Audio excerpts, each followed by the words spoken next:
Ассаламу алейкум, Махкой. Добрый вечер, дорогие друзья. Сегодня, 17 апреля 2018 года, по социальным сетям начала распространяться вот эта фотография мальчика и текстовое сообщение о том, что мальчик, 8-летний мальчик по имени Дени Адаханов, утром пошел в школу и из школы не вернулся, что его ищут в городе Грозном.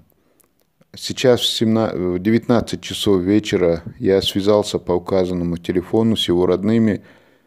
Как оказалось, мальчик сейчас находится дома, с ним все в порядке. Когда я спросил у родных, что случилось, они мне объяснили, что после обеда, когда он возвращался домой, он решил проехать остановку одну на маршрутке, но получилось так, что «Газель» не остановилась на его остановке. Попросить остановить он постеснялся и решил на следующей остановке пересесть на другую «Газель» и вернуться обратно на ту же остановку. Но оказалось, что эта «Газель» ехала совсем в другую сторону.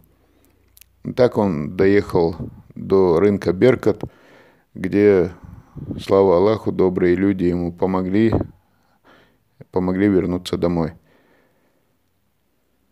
Для таких случаев, наверное, если маленькие дети у вас ходят в школу и сами возвращаются, наверное, будет правильно где-то обязательно, чтобы у них при себе в портфеле была какая-нибудь записка, где будут записаны и адрес, и телефон родителей и домашних.